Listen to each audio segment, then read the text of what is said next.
The cloud people so no rain falls." The old chief rose with dignified authority. 4 moons have passed since Kokopelli took Kwani away. We go to continue our migrations, as Masau instructed our grandfathers, to honor our Creator. This you know, all of you. Perhaps the gods punish us because we have lingered here too long. It is time, past time, to depart. Heads bowed in agonized acceptance. Only Zashu held his head high. The witch has taken the sacred necklace of She Who Remembers. It belongs to us, to our clan, to those who came before us and to those who will come after. It is ours. His voice shook with intensity. We shall go, and we shall find her. Hazapat speared him with a glance. No, we are informed that she and Kokopelli have gone east. We must go south, where others have gone, to join pueblos along the river. We shall have water again, much water, and we shall grow fine crops again. We go south. I have spoken. Zashu did not reply. He gazed grimly into space, touching his hand to his scarred face. Far to the east, a moon's journey away, another kiva fire burned low in the Towa village of Sikuyi. Chiefs and elders had talked long into the night. Now they sat gazing into smoldering coals, as Tuelk, chief of the Towa, spoke again. Why do you murmur against me because I allowed our hunting chief to serve as guide for Kokopelli and his mate on their journey eastward through the plains? It was my duty to do so. But he has been gone much too long, an elder said. He should have returned before now. Aye. The medicine chief peered at Tuelk solemnly. I fear for Tolonqua. Something bad has happened to him. There was a moment of strained silence as the chiefs and elders considered this.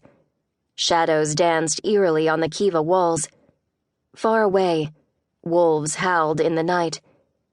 Finally, a young chief cleared his throat tentatively. You have been granted a vision? A dream.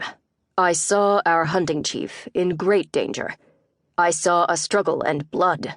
Much blood. Enemies. What of his mate?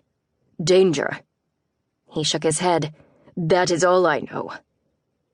Maybe Tolonqua has followed Kokopelli to his home beyond the great river of the south. Maybe... No, the crier chief said. Tolonqua would not desert his people. Heads nodded.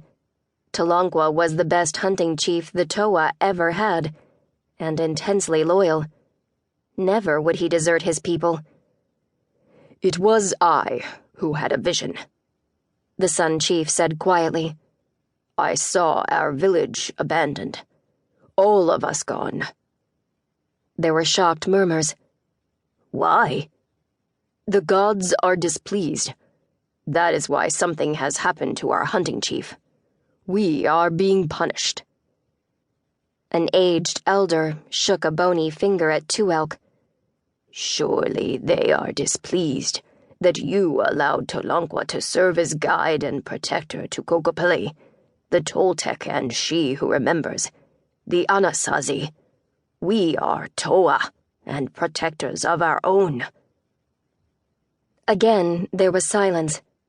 Ever since Kokopelli, the trader and magician, he of the sacred seed, arrived in Sikuyi with Kwani, the blue-eyed Anasazi woman, Tolonqua had shown unseemly interest in Kokopelli's mate. The woman was 8 moons pregnant, but beautiful nonetheless, and Tolonqua was not the only man in Sikuyi who desired her. 2 moons had passed since they left, with Tolonqua to guide them to where Kokopelli would obtain a boat and sail with his mate to his distant homeland. Tolonqua's infatuation with She Who Remembers was obvious. Had he followed them? Had he been killed? The chiefs and elders stared grimly at their folded hands. What happened to the hunting chief?